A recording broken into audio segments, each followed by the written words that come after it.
La paradoja de la edad. ¿Quieres cogerla? La paradoja de la edad es una paradoja, como su nombre indica. Que cuando eres más joven, resulta que los maestros enseñan a los más jóvenes, y aquí es una paradoja, resulta que el joven enseña a la mayor, ¿no? Y bueno, pues aquí ya lo conocéis todos, y el tema, bueno, pues el tema es fundamental. El que tiene la banca tiene el poder, y si no tenemos el poder, pues no podremos hacer nada. Y entonces, a ver, entre todos, si se nos ocurre, participando, buscando soluciones, y Carlos desde luego nos va a orientar muy bien. Así que muchas gracias, Carlos, por venir. Demasiado que vienes siempre que te pedimos, y bueno, pues nada, muchas gracias.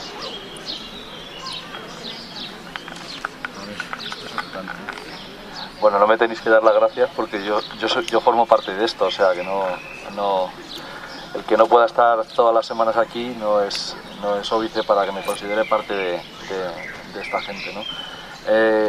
Yo creo que como somos poquitos, pues quizá lo que no cabe es que lance yo determinadas ideas en un sentido durante demasiado rato, sino que bueno, pues haga un planteamiento general de por dónde se puede orientar el debate, y que bueno, pues luego las inquietudes concretas que la gente tiene sobre el tema bancario, y entiendo que nos íbamos a centrar en concreto en la campaña para la privatización de Bankia, ¿no? Entiendo que ese es el objetivo, no hablar de manera general.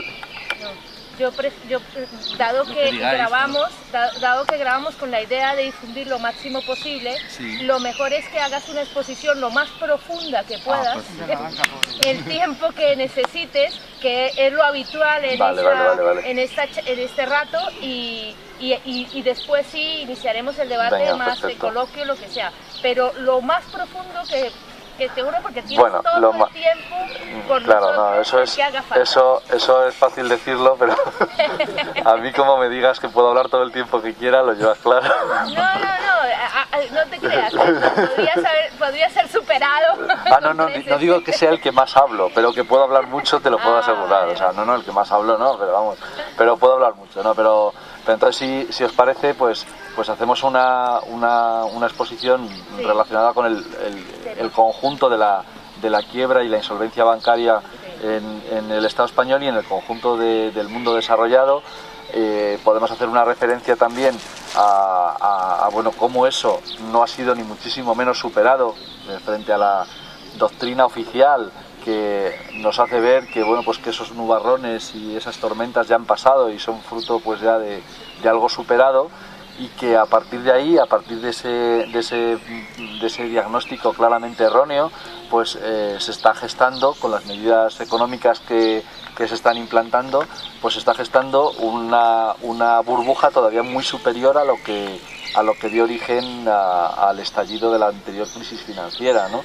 Entonces, pues bueno, pues en ese marco de rescate al sistema bancario, pues parte de las entidades bancarias del Estado español han sido nacionalizadas a la fuerza. O sea, cuando digo a la fuerza, me refiero a que no forma parte del ideario neoliberal del partido en el gobierno estatalizar empresas financieras. Sin embargo, lo han hecho, ¿no? Lo han hecho, evidentemente no con el mismo objetivo que podemos defender otros la banca pública, sino para realizar ese rescate del que estábamos hablando, o al que me refería al principio, de los acreedores financieros privados. Y en ese marco del rescate de los acreedores financieros privados, pues podemos encontrar la sociedad civil que protesta ante esta situación, podemos encontrar un nicho, una forma de actuar o de intervenir para proponer otro tipo de solución a la actual crisis. Una solución que vaya por la vía de esa nacionalización, pero evidentemente con otros criterios y con otros planteamientos diferentes a los que utiliza el gobierno, tanto el anterior como el actual, y una banca pública de verdad, controlada democráticamente y socialmente, y estableciendo de alguna manera lo que son los elementos de una salida social a la actual crisis, ¿no? Entonces, de alguna manera sería algo así como hacer de la necesidad virtud, ¿no? Bueno, vuelvo al comienzo. Si os parece bien el menú, pues adelante. Y si no os parece bien, pues como me ha dicho Liliana, que puedo hacer lo que quiera con el pues voy a seguir para adelante. el planteamiento de que la crisis de solvencia de las entidades bancarias no ha sido superada, pues yo creo que tiene el exponente mayor en una noticia que habréis oído esta semana y que habréis sido bombardeados como todos los que accedemos a los medios de comunicación de masas, que han sido las medidas del Banco Central Europeo. Como sabéis, si la situación estuviera superada, desde luego lo que no cabría sería unas medidas como las aplicadas y defendidas por el señor Draghi esta semana. Cuando el gobernador del Banco Central Europeo plantea medidas que denomina de no convencionales, o sea, actuaciones no ortodoxas, no habituales, extraordinarias, de alguna manera nos está dando la razón a los muchos que decimos que esto está lejos de haber sido solucionado con las medidas que hasta ahora se habían realizado. Pienso yo, si ya está solucionado el problema, si la solvencia de las entidades ya está fortalecida, si la actuación de los poderes públicos durante la crisis ha conseguido los objetivos que estaban propuestos, ¿a qué viene la articulación de medidas como las que se han planteado, ¿no? ¿Para qué? Porque lejos de decir o de creernos la doctrina oficial que plantea que el problema en los bancos está arreglado, pero que la economía no, o el circuito económico no funciona de manera adecuada porque los préstamos no llegan a la economía real, pues vamos a intentar desvelar algunas de las falsedades que se han aprobado. Y que se han aprobado, como digo, esta semana. Todos habréis oído que una de las cosas que se ha hecho ha sido abaratar el precio oficial del dinero. El precio oficial del dinero, para que el que no pueda conocer un poco cómo funciona eso, es que el Banco Central Europeo indica a qué tipo de interés, a qué precio de dinero presta a quienes puede prestar. ¿Puede prestar a los ciudadanos? No por estatutos del Banco Central Europeo, no por derecho divino. Es algo que podría cambiarse, pero como funciona es que presta a las entidades bancarias privadas que se acercan a su puerta. Y ese tipo oficial del dinero, de alguna manera, cuando la economía capitalista funcionaba de manera un poquito más estable en décadas pasadas, servía de referencia para que luego las entidades bancarias privadas prestaran a los ciudadanos, a las familias, a las empresas, y de alguna manera eso tenía una relación. ¿Qué pasa desde el momento en el que se producen los últimos estallidos del sistema financiero a nivel global? Pues que el tipo oficial del dinero deja de ser de verdad un termómetro de lo que está ocurriendo. No funciona bien, es como si se hubiera recalentado el mercurio y a la hora de poner el termómetro para ver si hay fiebre o no, pues realmente no sirviera el instrumento, ¿no? Y no sirve el instrumento porque cualquiera que pueda acercarse a una entidad bancaria porque tenga una necesidad de un crédito puede saber o puede ver que los precios a los cuales puede conseguir dinero prestado en los casos en los que pueda conseguirlo son infinitamente superiores, brutalmente superiores, muy separados de lo que es el tipo oficial del dinero. Y eso ha pasado pues desde que se rompe la cadena de transmisión de la política monetaria. Eso pasa porque los bancos van a lo suyo. ¿Es criticable eso? Por supuesto, es criticable. Pero la culpa no es de las entidades bancarias, entenderme el sentido de la palabra culpa. Ellos están haciendo su papel.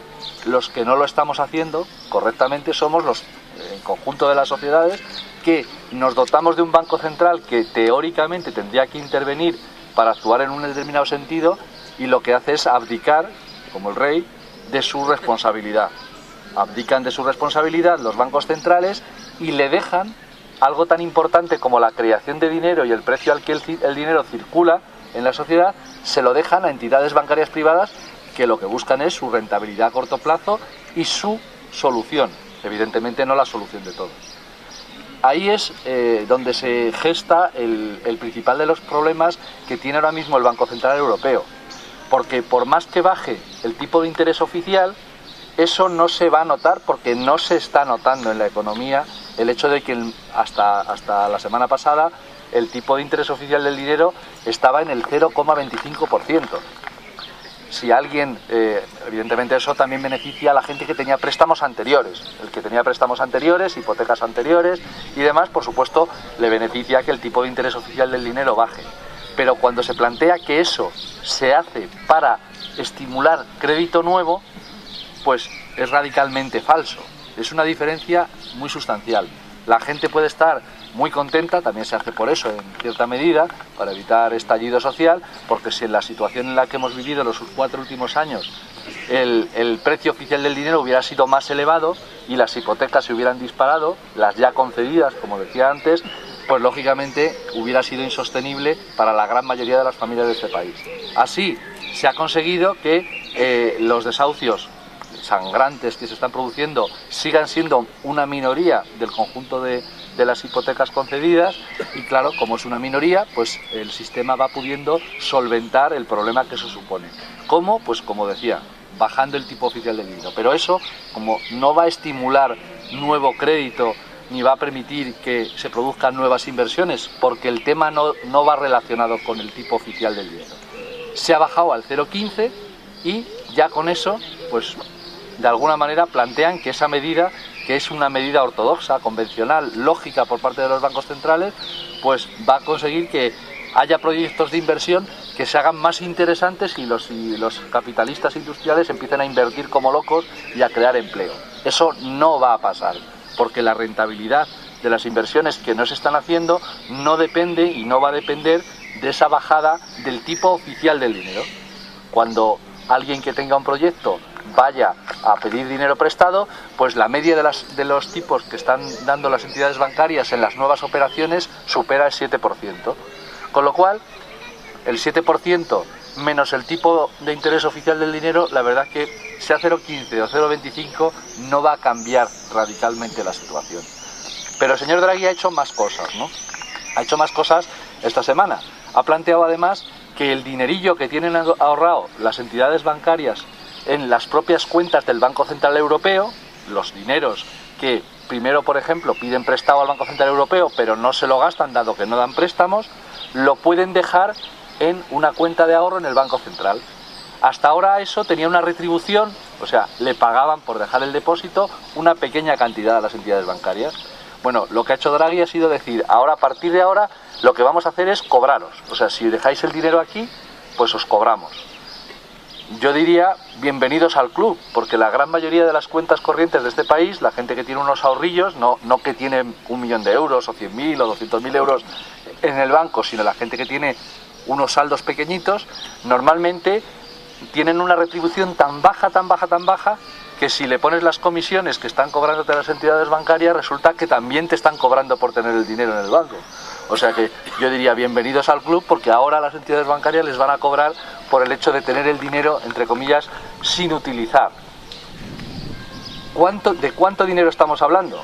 ¿Tienen una barbaridad de fondos en las cuentas del Banco Central Europeo? Pues fijaros, a nivel de toda Europa no llega a 30.000 millones de euros. Que para los que estamos aquí pues puede parecer una cantidad muy importante, pero si lo repartimos entre todas las grandes macroentidades del sistema europeo, tampoco esa medida va a permitir que las entidades, cuando tienen dinero ahí, de repente decidan como locas sacarlo y prestárselo a cualquiera que se lo pida.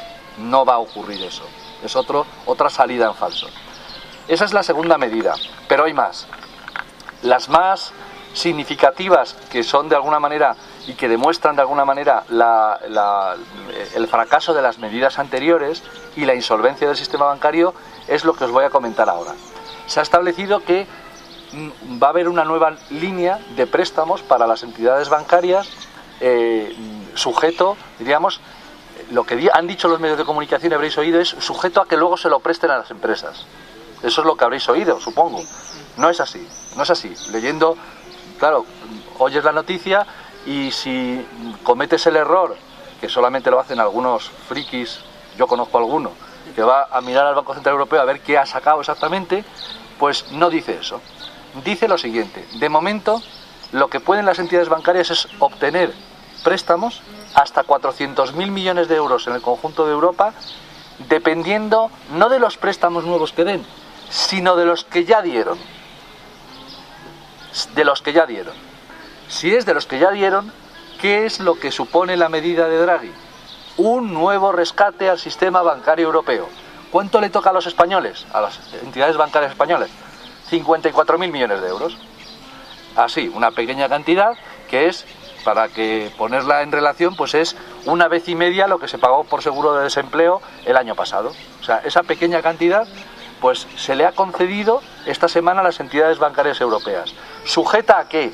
A nada, a lo que ya hicieron en el pasado. Tienen una serie de créditos y esa serie de créditos se les quitan las hipotecas a particulares, que no entran dentro del cálculo de conceptos que pueden hacer ahora, y simplemente enseñan sus balances y dicen, tengo derecho a, pues en el caso de Santander, 8.000 millones de euros. Me lo dé usted al enorme precio del 0,15%. Y a un plazo largo de tiempo, porque ahora mismo lo que sí que se puede hacer, las entidades bancarias pueden acceder a financiación ilimitada yendo a la ventanilla del Banco Central a plazos más cortos, de 1 semana, incluso hasta 3 meses. Pero claro, las entidades bancarias, como las personas, preferimos que si nos endeudamos, pues lo podamos hacer a más tiempo, porque eso supone pues devolver el dinero más tarde, y sobre todo a los precios de los que estamos hablando. Las entidades bancarias recibieron una enorme ayuda en el año 2011, cuando se aprobó la primera LTRO, o sea, la primera línea de financiación a largo plazo, y ahí se llevaron 1 billón de euros. De ellos, 400.000 millones de euros fueron para la banca española. Ahora se acercaba el momento en que había que devolver esos préstamos. ¿Qué se ha hecho? Hacer otra línea de préstamo, que es esta que os estoy comentando. ¿Y qué van a hacer con esa línea de préstamo? Devolver la anterior. O sea, una forma muy clara, pues de la hispana forma de echar solucionar los problemas con la hispana forma de darle una patada al balón para adelante y patada a seguir, y bueno, ya Dios proveerá en el futuro, ¿no? Pero eso revela la insuficiencia no solo de las medidas actuales, sino de las que se adoptaron en el pasado.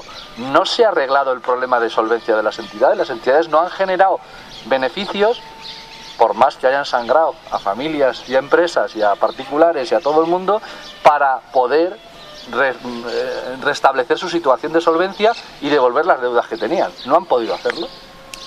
Estamos 4 años después en idéntica situación, pero en idéntica situación con un problema de añadido, y es que las entidades bancarias han recibido ese enorme socorro, ese enorme rescate de los estados, en concreto el Estado español, pues sabéis que entre unos instrumentos y otros prácticamente está sosteniendo 1/3 del pasivo o de las deudas de todos los bancos. De los 3,5 billones de euros de pasivo de deudas, la tercera parte las estamos sosteniendo entre todos, entre ayudas directas de capital, préstamos, avales, garantías, créditos fiscales, diferentes fórmulas jurídicas y económicas que hacen que tengamos la responsabilidad de 1 de cada 3 euros. Sin embargo, no tengamos la propiedad de 1 de cada 3 euros que funciona en el sistema bancario. O sea, hemos puesto el dinero, hemos puesto los avales, hemos puesto las garantías, pero no mandamos. Lastimosamente no mandamos en el sistema bancario. Ante esa situación, ese planteamiento general de insuficiencia de medidas, el Banco Central Europeo da una vuelta de tuerca a esa nueva línea de financiación y dice: ¿se va a quedar en 400.000 millones de euros más a nivel europeo lo que les vamos a conceder a las entidades bancarias? No, esa cantidad podrá ser superior en los próximos trimestres. ¿De qué dependerá?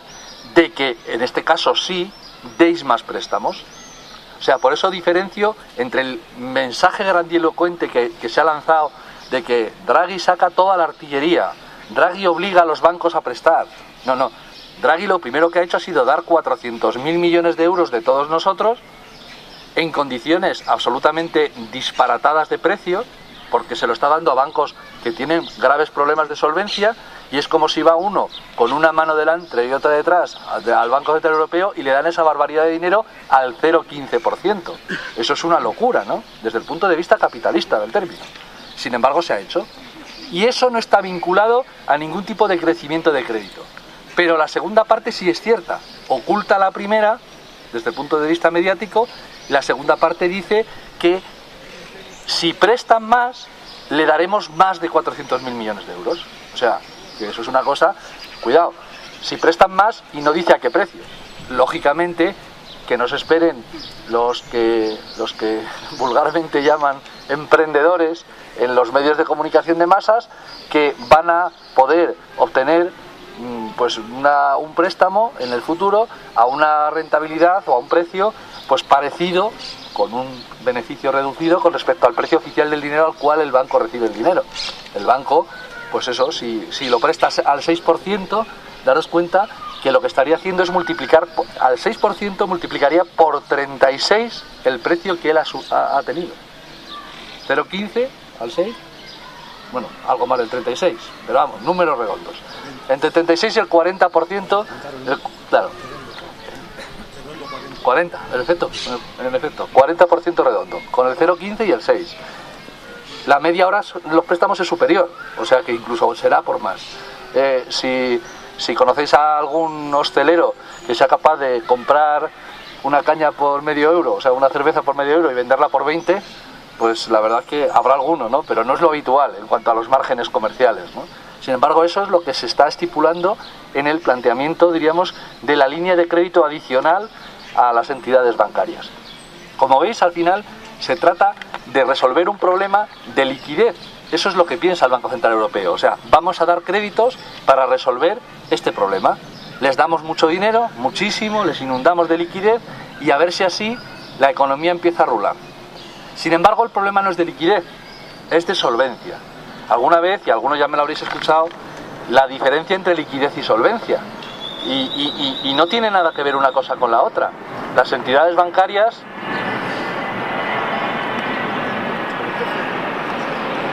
es el poder que tiene hoy un día especial.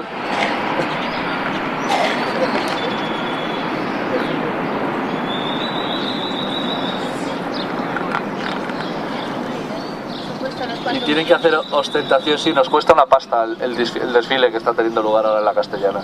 Una pasta nos cuesta. Pero vamos, la pasta que nos cuesta el desfile comparado con la pasta que nos está costando el rescate bancario también es una broma. Con eso no quiere decir que no haya que oponerse a uno y a otra. Al lado de lo que cuesta pagar evitar un desahucio, pues fíjate. Fíjate, en efecto.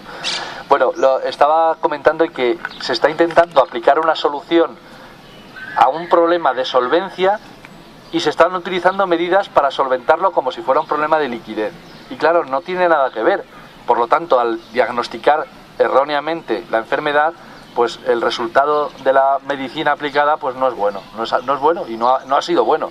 Nadie lo reconoce desde el punto de vista de las instancias del poder, pero es evidente que no se ha solucionado el problema y el ejemplo es el que os acabo de reseñar de las políticas aplicadas por Draghi.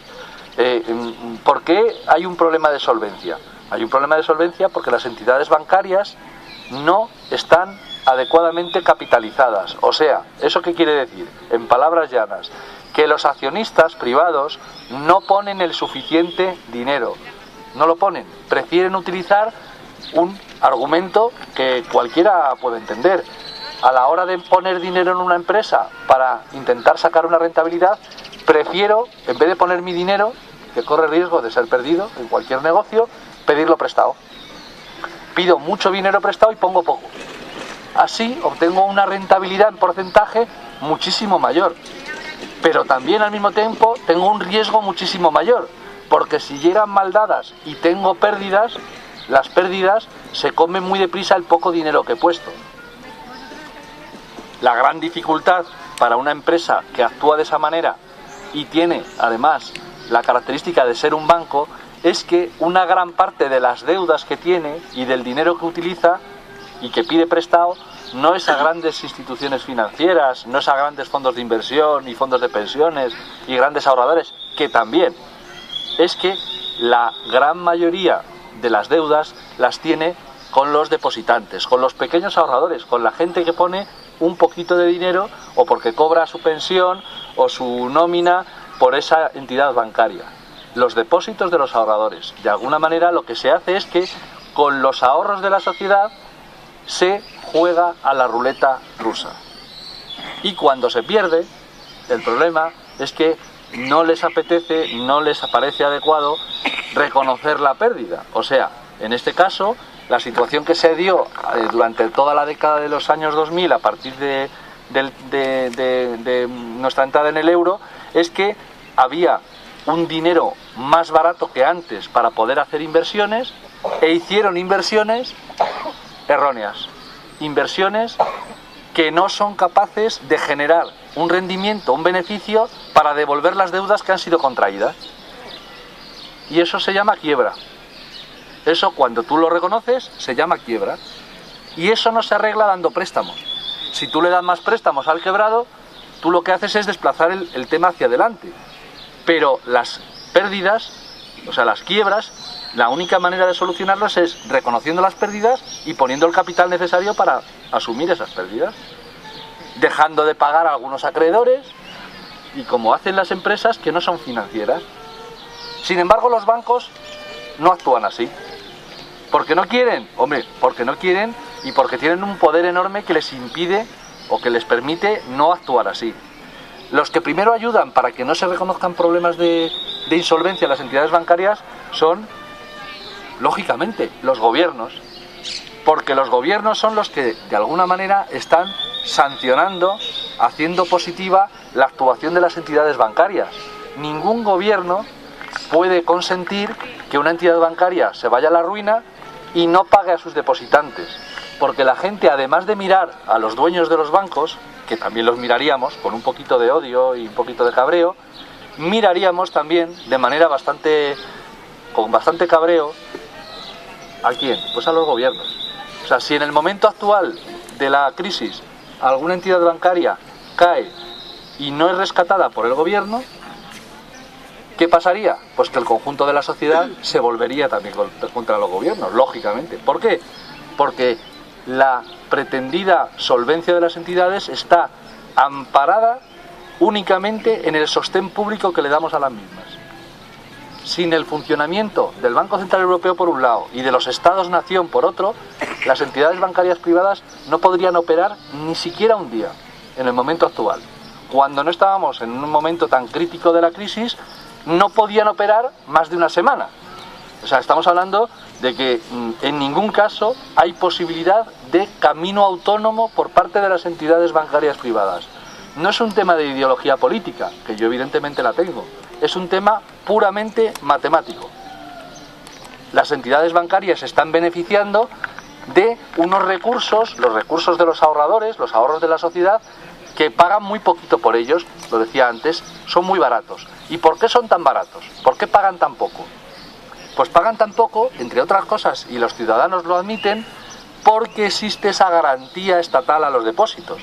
Porque el conjunto de los ciudadanos entendemos, nos creemos el mensaje lanzado por los gobiernos de todos los países, que es: si la entidad bancaria X o Y quiebra y no es capaz de afrontar sus deudas, hasta 100.000 euros por titular, en el caso del Estado español, y del conjunto de la Unión Europea también es esa cantidad, pues nos encargamos entre todos de solventar ese problema.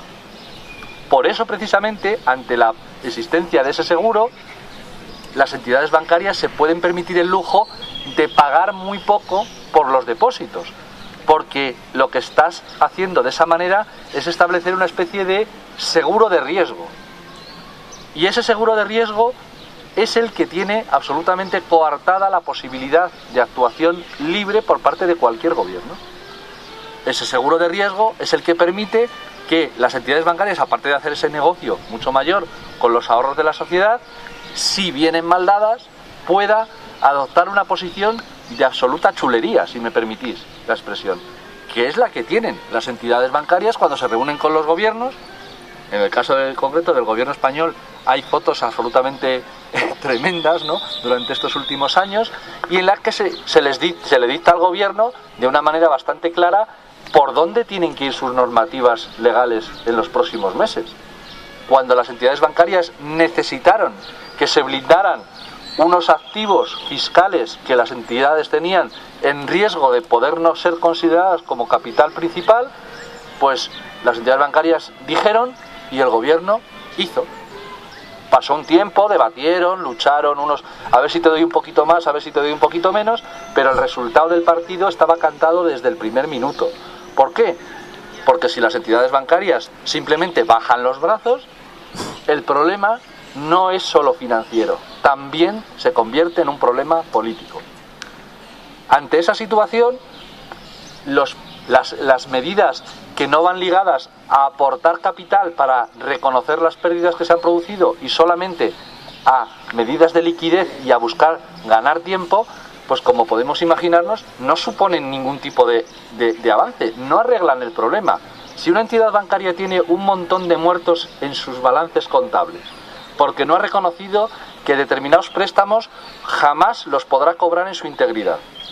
Si una entidad bancaria además está reduciendo el volumen de los préstamos que da, y esa es la gasolina que le permite tener beneficios. Si no da préstamos o da menos préstamos, tiene menos beneficios. Todo eso se está produciendo y al mismo tiempo los balances de las entidades bancarias muestran, en el ejercicio 2013, muestran beneficios. Habréis oído todos que la Asociación Española de la Banca presumió de que el conjunto del sistema bancario había ganado 8.000 millones de euros el año pasado. Algunos diréis, ¿de qué está hablando este chico? De pérdidas de quiebra cuando han presentado 8.000 millones de resultados. Bueno, pues porque cuando hablo de falseamiento de las cuentas de las entidades bancarias, uno de los ejemplos más claros es esa presentación de datos que hacen las mismas. ¿Alguien piensa de verdad que se requeriría el absoluta o la ingente cantidad de recursos para apoyar los balances de los bancos cuando la mayoría de ellos no han presentado pérdidas nunca? Si no han presentado pérdidas nunca, pues, y nos los creemos los balances, pues podríamos retirar todos los apoyos mañana, ¿no? Los retiramos mañana y ya está, quitamos todas las redes de seguridad y oye, los niños ya, si sois mayores y podéis andar solitos, ¿no? No ocurrirá, y no ocurrirá porque los balances de las entidades, como os digo, son absolutamente débiles y frágiles y muestran unas debilidades muy claras. Fijaros, de esos 8.000 millones de euros que ganaron el año pasado, dicen que ganaron, la mitad fueron por lo que se llama créditos fiscales. Voy a intentar explicarlo sin complicar mucho la historia. Los créditos fiscales son derecho a no pagar impuestos en los años próximos. Derecho a no pagar impuestos en los años próximos. Llevadlo a vuestra economía familiar. Pensad que a la hora de vuestro balance, de lo que tenéis y de lo que debéis, pudierais apuntar en lo que tenéis los impuestos que no vais a pagar en los próximos años. Porque imaginaros que estabais en una situación buena y ahora estáis en paro. Y entonces decís, oye, pues si yo estaba pagando hasta ahora un 20% de mis ingresos laborales en concepto de impuestos, pues en los próximos años yo no voy a pagar el 20%. Me apunto una serie de impuestos, de activos fiscales diferidos en el tiempo, y eso forma parte de algo que tengo en mi poder y que llegado el momento puedo vender, por ejemplo, o puedo cambiar por letras del tesoro. Eso es lo que tienen los bancos. Fijaros, la mitad de los beneficios son humo. Humo porque con activos fiscales, hasta que han tenido el aval del gobierno, esos activos fiscales no te permiten ir a la panadería o al cine o a pagar la factura de la luz. Con el derecho a no pagar impuestos en el futuro, tú no pagas la luz, ni pagas una nómina, ni pagas nada.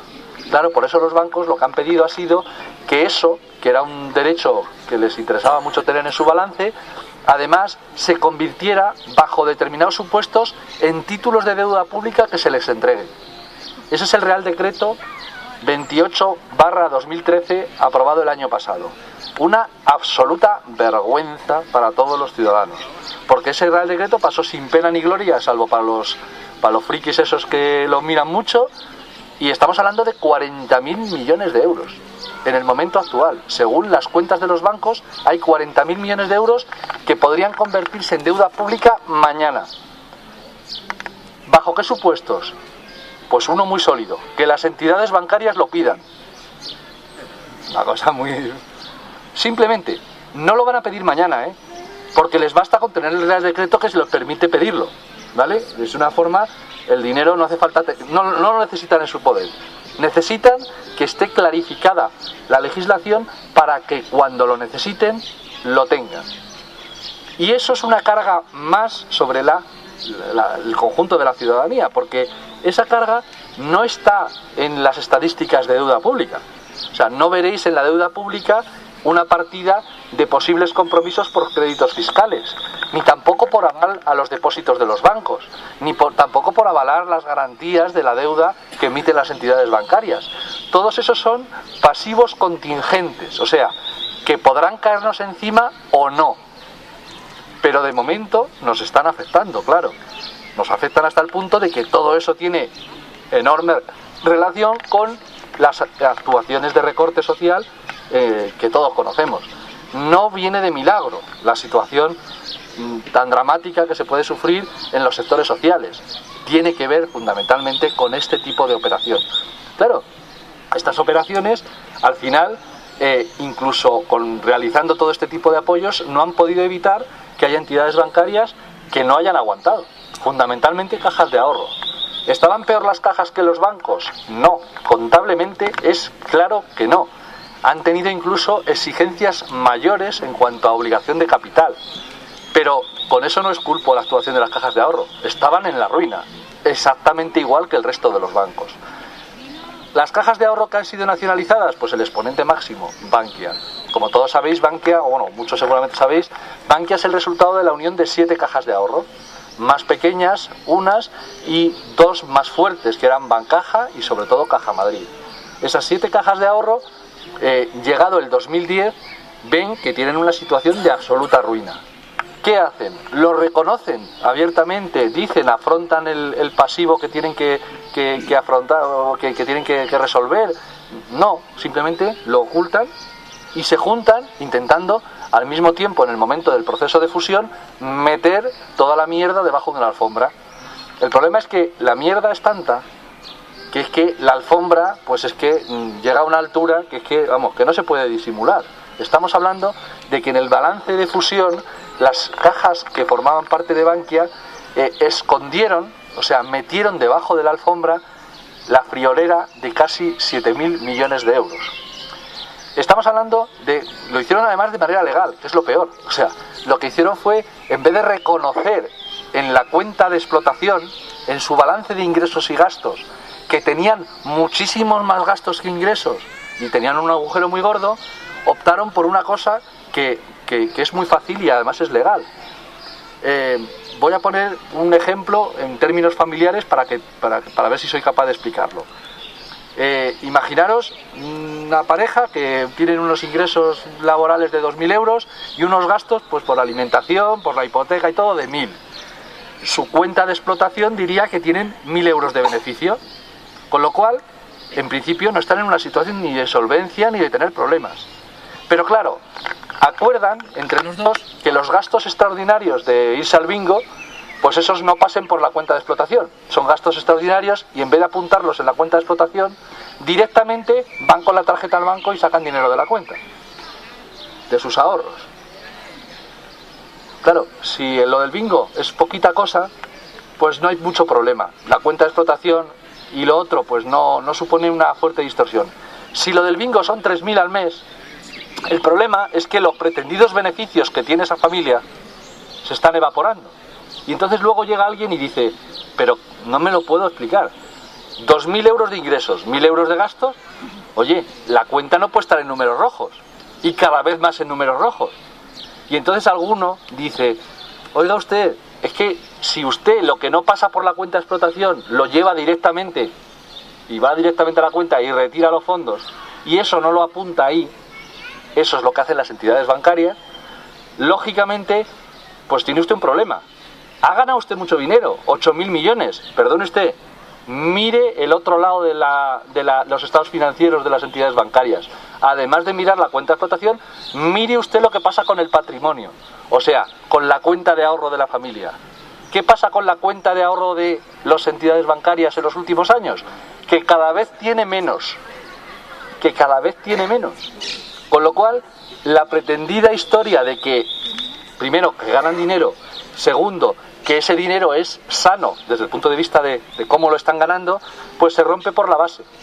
Porque cuando uno gana dinero y no lo está dilapidando de la manera que estábamos hablando, por poner el ejemplo del bingo de la familia, pues lógicamente el resultado es que cada vez hay más, no que cada vez hay menos. ¿Vale?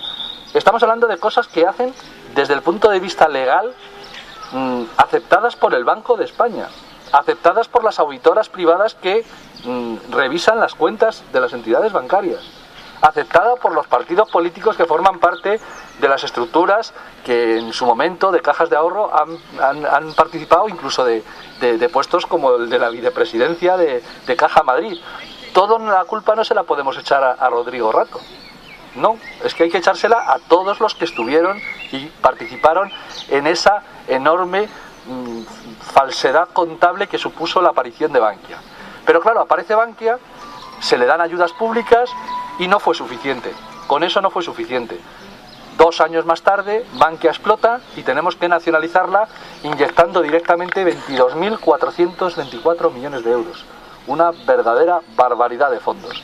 Pero es que además de los 22.000 millones de euros en capital, que esos son los que permiten asumir las pérdidas, además le seguimos apuntalando con préstamos, con adquisición de activos, con garantías, con un montón de avales que son las que permiten que siga funcionando Bankia. ¿Con qué voluntad nacionaliza el gobierno actual la entidad bancaria? Pues en eso podemos decir que no ha engañado. Lo que dijo fue: nacionalizamos y lo que queremos es, en cuanto podamos, volver a privatizarla. Y a fe mía que lo están haciendo todo lo deprisa que pueden.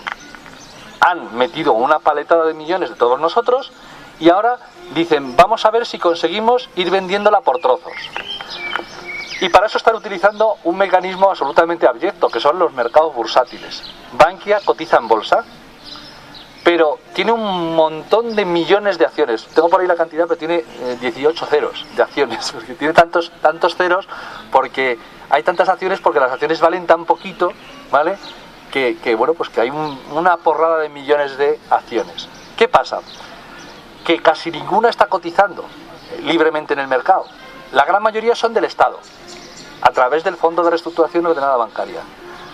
Otra parte la tienen los preferentistas estafados, muchos de ellos estafados, y que les cambiaron sus preferentes después de hacerle una quita por acciones. Es gente que pierde una pasta gansa con esos títulos y muchos de ellos no los venden, esperando a ver si suben, ¿vale? ¿Qué está haciendo el Estado? Calentando el valor. Calentando el valor para ver si vale cuanto más mejor e intentar venderlo en bolsa, como ha hecho con el primer tramo que hizo hace 3 meses, el 7,5%, lo vendió por 1.300 millones de euros. Y está calentando el valor. ¿Por qué digo yo que está calentando el valor? ¿Porque le tengo manía a Rajoy? Pues no, simplemente porque comparo los multiplicadores, o sea, la relación que tiene lo que dice que vale Bankia en libros con lo que cotiza. Y está absolutamente disparatada.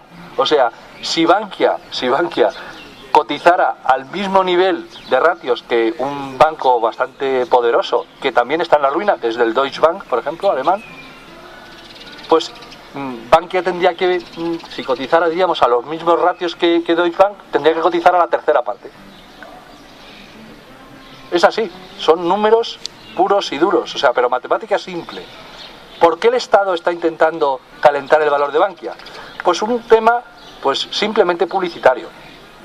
Fijaros, hay que relacionar eso con la venta esa minoritaria que hizo y también con una medida que tomó el gobierno el viernes pasado.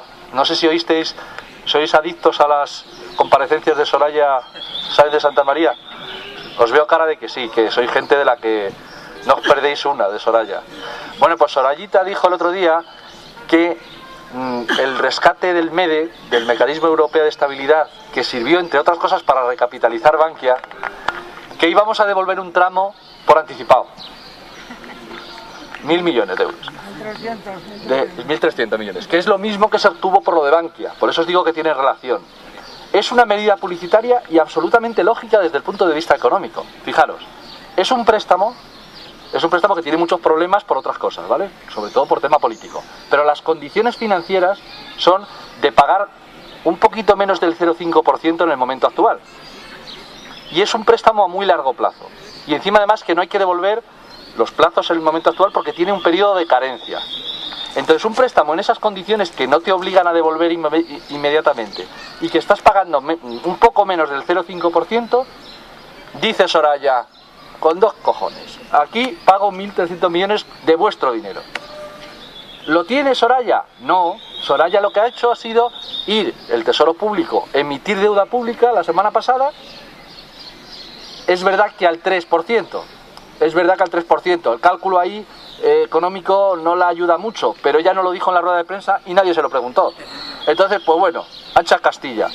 O sea, cambias un préstamo a menos del 0,5% por un préstamo al 3%. Y además, un préstamo al 3% que devuelves más rápido, ¿vale? Negocio redondo. A esta la ponen a dirigir Bankia en su momento y nos meten en otro agujero de mucho cuidado. Ahora, publicitariamente, la gente se lo ha tragado. O sea, la gente no la cogió allí y la echó al pilón. O sea, directamente, que lo tenían que haber hecho los periodistas, porque el dinero también era de los periodistas. Los periodistas te habían dicho, pero vamos a ver, pero ¿cómo me puedes vender que esto es una medida positiva desde el punto de vista financiero? Bueno, pues por ahí va el camino. El camino va por intentar privatizar la entidad bancaria por tramos, en la medida en que pueda. Hubieran vendido ya otro tramo, pero no han podido. ¿Por qué? Porque, claro, se dan cuenta los compradores, pues bueno, pues ahora están entrando más que nada inversores institucionales, que es la manera fina de llamar a los depredadores de los mercados financieros. Y claro, los depredadores de los mercados financieros, pues dicen, yo puedo comprar un pequeño tramo de acciones sobrevaloradas, pero yo no me voy a inflar a comprar Bankias como un loco. Con lo cual no han podido seguir por el mismo camino que estaban diciendo. Aún así, su plan es que en los próximos 2 años puedan ir deshaciéndose de acciones de Bankia, que nos ha costado mucho sudor conseguir, pues de esta manera que os digo, vendiéndolas en bolsa. El problema es que vender las acciones de Bankia, incluso aunque se obtuviera dinero por ellas, porque otra opción es que las regalen. Y diréis, pero ¿cómo puede ser? ¿Cómo las van a regalar si nos han costado tanto? Pues bueno, pues como se regaló, por ejemplo, o como se ha regalado una entidad como la Caja de Ahorros del Mediterráneo, que se la regalamos entre todos al Sabadell. Le pusimos un lazo y le dijimos, oiga usted, ¿quiere usted esta caja? Y el Sabadell dijo, se la compro. Entonces yo en mi imaginario tenía desde pequeñito que cuando yo iba a comprar algo en una tienda, yo pagaba. En este caso no es así. El que vende le paga al que compra. Le pagamos 5.249 millones de euros al Banco Sabadell porque se quedara con la Caja de Ahorros del Mediterráneo, pero nos pareció poco. Y además le dimos un seguro por las pérdidas que tuviera en los próximos años en la cartera de créditos que tenía la Caja de Ahorros del Mediterráneo. Le dimos 22.000 millones de euros más. O sea, le hemos pagado entre seguro y dinero porque se quedara con la Caja de Ahorros del Mediterráneo, pues la friolera de casi 27.000 millones de euros. Entre un dinero que ya hemos pagado y otro que se lo pagaremos si el Banco Sabadell pierde gestionando lo que le hemos vendido. Yo digo que así compra cualquiera de los que están por ahí pues paseando por el Retiro, porque es que tienes que comprar, vas a ir a comprar normalmente y dices tengo que llevar dinero. No, el que tiene que llevar dinero es el que vende, en este caso todos nosotros, y a fe mía que nos está costando. Bankia pretenden que no sea de esa manera, pretenden, no hay que descartarlo, que evidentemente en el momento de venderla lo que hagan sea regalarla, pero es que aunque saquen dinero por ella, no nos pueden engañar en cuanto a las consecuencias nefastas que tiene el resto de ayudas públicas que le tenemos dado a Bankia. O sea, imaginaros que los 22.000 millones de euros que pusimos en capital y que dieron lugar al rescate europeo y demás, los recuperamos porque hay un tonto que compra hoy en Bankia, mañana en Bankia, la totalidad de las acciones que tiene el Estado por ese importe. Vamos, si eso ocurriera, la portada de La Razón necesitaría un campo de fútbol, ¿no? Porque dirían, bueno, hemos recuperado todo, esto ha sido una gestión maravillosa. Sin embargo, incluso aunque así fuera, cosa que es imposible que ocurra, pero aunque así fuera, dejaría fuera el resto de ayudas públicas que le tendremos que seguir proporcionando a la entidad.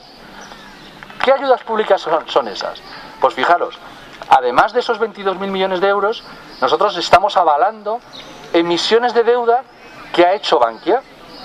¿Qué es eso? Ha sacado papelitos que han comprado inversores por ahí por medio mundo, también en España. Esos papelitos, si no los paga Bankia a sus acreedores, estamos nosotros detrás para pagarlo. Estamos avalando. Además, hay otro tipo de garantías. Le hemos comprado a Bankia una serie de activos tóxicos a través del conocido seguramente para vosotros Banco Malo, la Sociedad de Gestión de Activos y Reestructuración del Sistema Bancario, la Sareb. Esa entidad lo que ha hecho ha sido comprar la basura que tenía Bankia en su balance.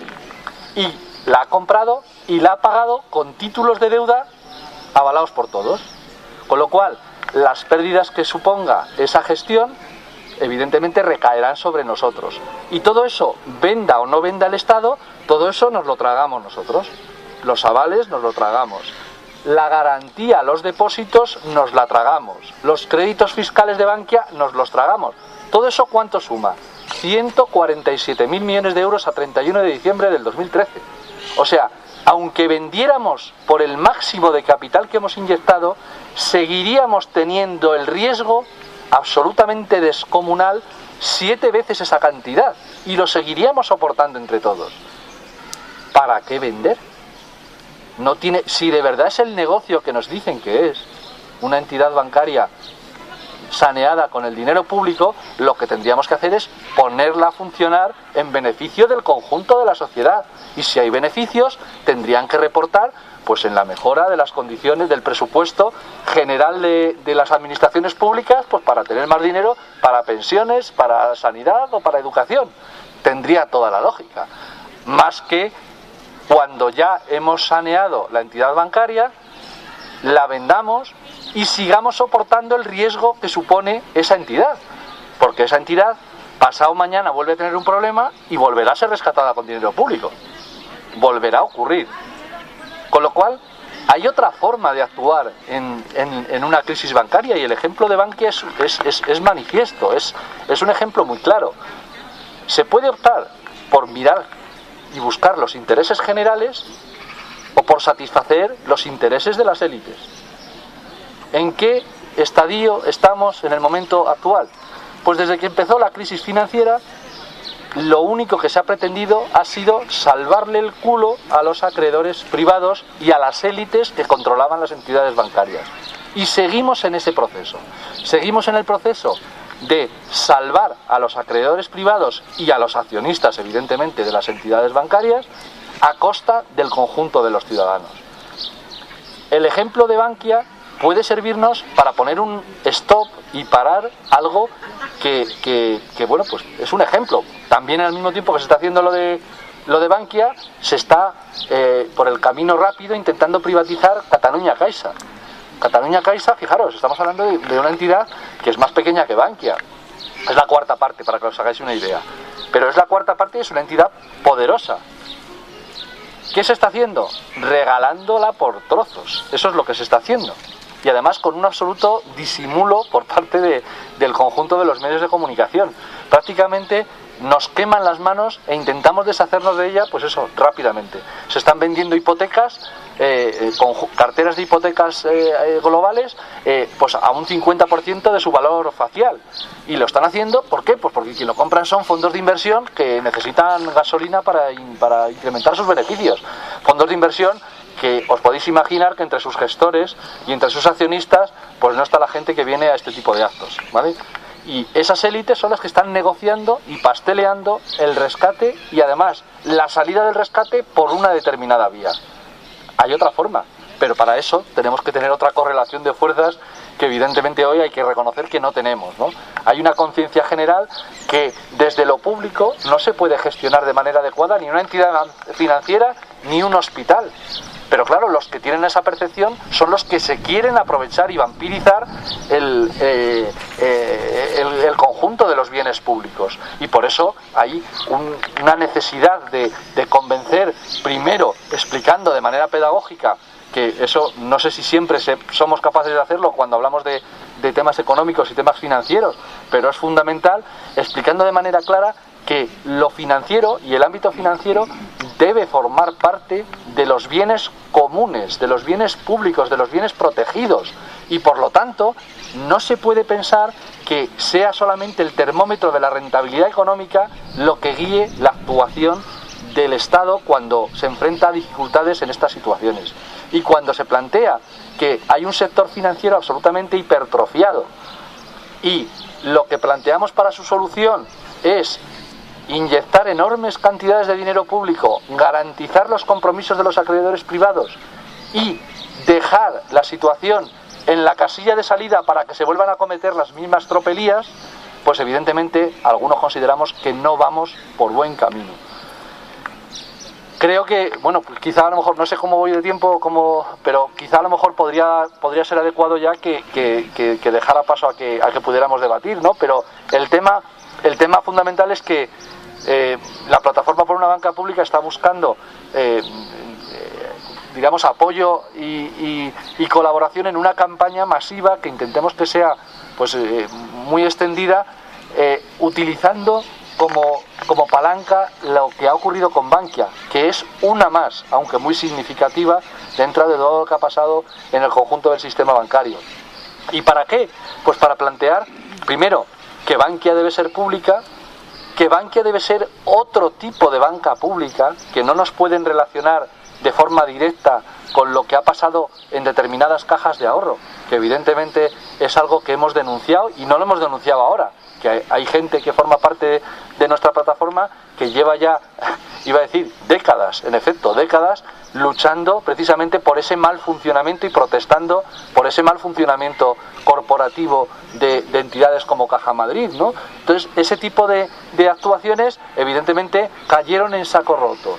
Pero ahora tenemos la ventaja, y la única ventaja que podemos tener, lo que dicen las abuelas, ¿no? O las madres también, ya te lo dije, ¿no? Pues bueno, pues el ya te lo dije, al menos que pueda servir. Ya lo dijimos, porque hay mucha gente en los movimientos sociales que lleva diciendo que el camino que llevaban las entidades bancarias, lógicamente, terminaría suponiéndonos un enorme destrozo a las arcas públicas, y el ya te lo dije que sirva para construir una banca pública diferente, que es perfectamente posible. Pero claro, para eso es muy difícil que lo puedan hacer los que gestionan lo público con la vista puesta en ver cómo se aprovechan de ello. Y son los que gestionan lo público.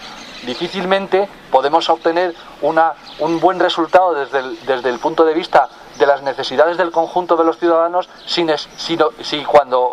quienes gestionan lo público lo único que están pensando es en ver de qué manera nos estafan al conjunto de la población. Está en nuestras manos evitar no solamente la privatización de Bankia, sino el convertir socialmente a las entidades, a las entidades bancarias en una herramienta social en vez de una herramienta de expolio y de vampirizar al conjunto de los ciudadanos.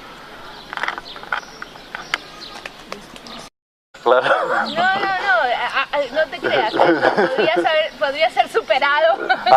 No digo que sea el que más hablo, pero que puedo hablar mucho, te lo puedo asegurar. O sea, no, el que más hablo no, pero vamos, pero puedo hablar mucho, ¿no? Pero entonces si os parece, pues hacemos una exposición relacionada con el conjunto de la quiebra y la insolvencia bancaria en el Estado español y en el conjunto del mundo desarrollado. Podemos hacer una referencia también a bueno, cómo eso no ha sido ni muchísimo menos superado frente a la doctrina oficial, que nos hace ver que bueno, pues que esos nubarrones y esas tormentas ya han pasado y son fruto pues ya de algo superado, y que a partir de ahí, a partir de ese diagnóstico claramente erróneo, pues se está gestando, con las medidas económicas que se están implantando, pues se está gestando una burbuja todavía muy superior a lo que dio origen al estallido de la anterior crisis financiera, ¿no?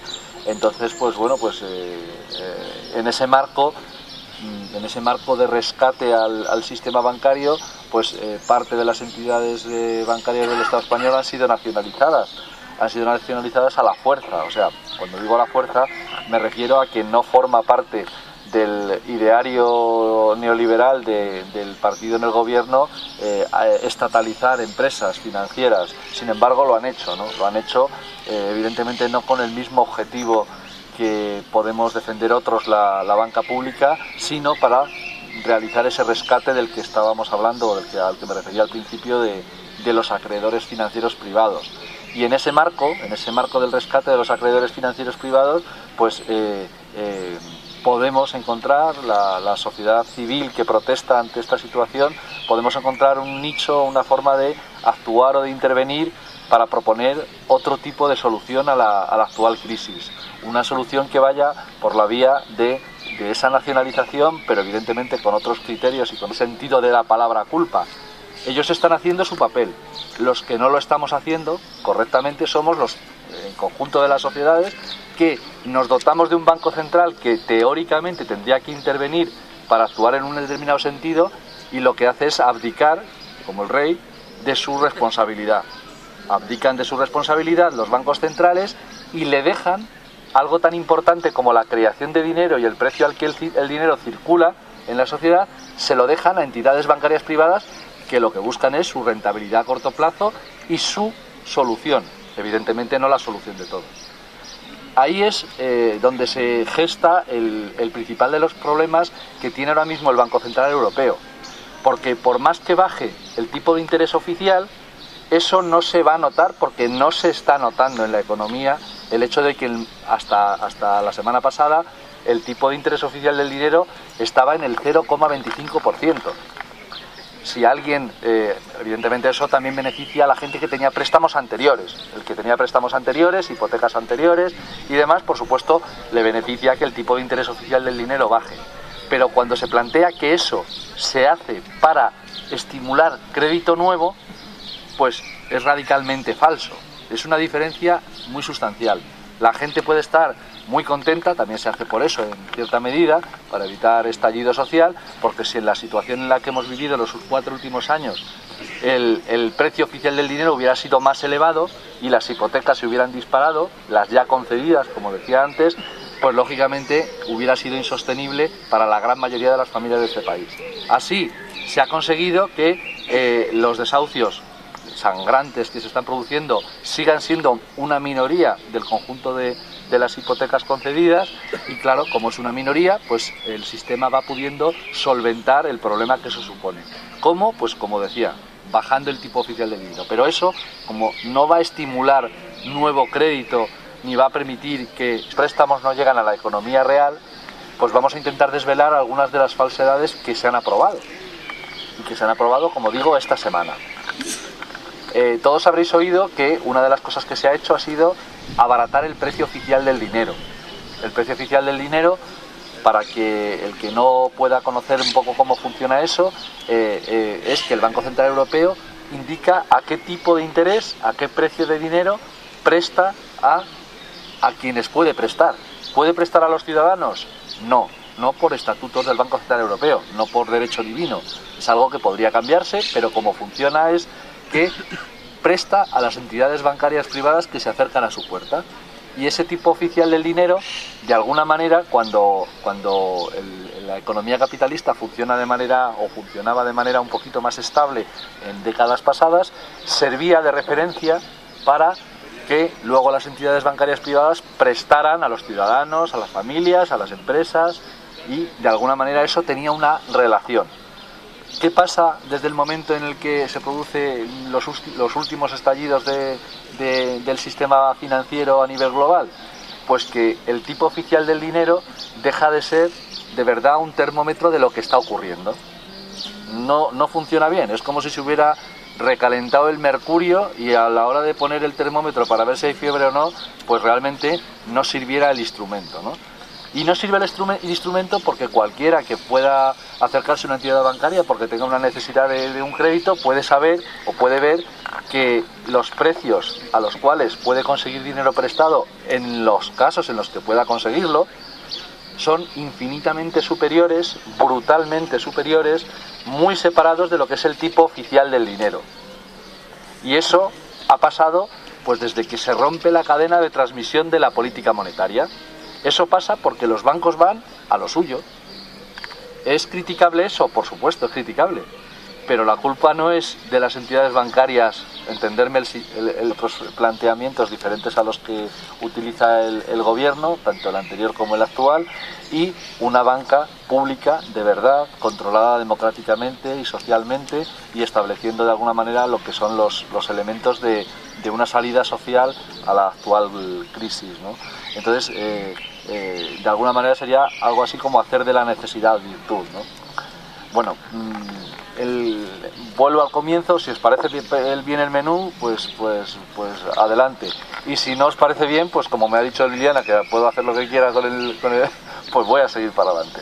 El planteamiento de que la crisis de solvencia de las entidades bancarias no ha sido superada, pues yo creo que tiene el exponente mayor en una noticia que habréis oído esta semana y que os habrá habréis sido bombardeados como todos los que accedemos a los medios de comunicación de masas, que han sido las medidas del Banco Central Europeo. Como sabéis, si la situación estuviera superada, desde luego lo que no cabría sería unas medidas como las aplicadas y defendidas por el señor Draghi esta semana. Cuando el gobernador del Banco Central Europeo plantea medidas que denomina de no convencionales, o sea, actuaciones no ortodoxas, no habituales, extraordinarias, de alguna manera nos está dando la razón a los muchos que decimos que esto está lejos de haber sido solucionado con las medidas que hasta ahora se habían realizado. Pienso yo, si ya está solucionado el problema, si la solvencia de las entidades ya está fortalecida, si la actuación de los poderes públicos durante la crisis ha conseguido los objetivos que estaban propuestos, ¿a qué viene la articulación de medidas como las que se han planteado, ¿no? ¿Para qué? Porque lejos de decir o de creernos la doctrina oficial que plantea que el problema en los bancos está arreglado, pero que la economía no, o el circuito económico no funciona de manera adecuada porque los... La paradoja de la edad. ¿Quieres cogerla? La paradoja de la edad es una paradoja, como su nombre indica. Que cuando eres más joven, resulta que los maestros enseñan a los más jóvenes, y aquí es una paradoja, resulta que el joven enseña a la mayor, ¿no?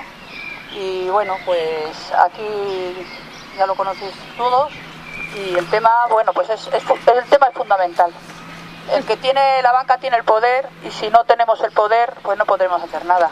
Y entonces, a ver, entre todos, si se nos ocurre, participando, buscando soluciones, y Carlos desde luego nos va a orientar muy bien. Así que muchas gracias, Carlos, por venir.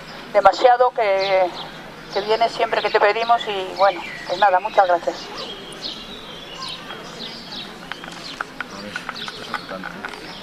Bueno, no me tenéis que dar las gracias porque yo formo parte de esto, o sea que no el que no pueda estar todas las semanas aquí no es óbice para que me considere parte de esta gente, ¿no? Yo creo que como somos poquitos, pues quizá lo que no cabe es que lance yo determinadas ideas en un sentido durante demasiado rato, sino que bueno, pues haga un planteamiento general de por dónde se puede orientar el debate, y que bueno, pues luego las inquietudes concretas que la gente tiene sobre el tema bancario, y entiendo que nos íbamos a centrar en concreto en la campaña para parar la privatización de Bankia, ¿no? Entiendo que ese es el objetivo, no hablar de manera general. Dado que grabamos con la idea de difundir lo máximo posible, sí, lo mejor es que hagas una exposición lo más profunda que puedas, el tiempo que necesites, que es lo habitual en este rato, y después sí iniciaremos el debate más de coloquio, lo que sea, pero lo más profundo que seguro, porque tienes todo el tiempo con nosotros, que haga falta. Eso es fácil decirlo, pero a mí como me digas que puedo hablar todo el tiempo que quiera, yo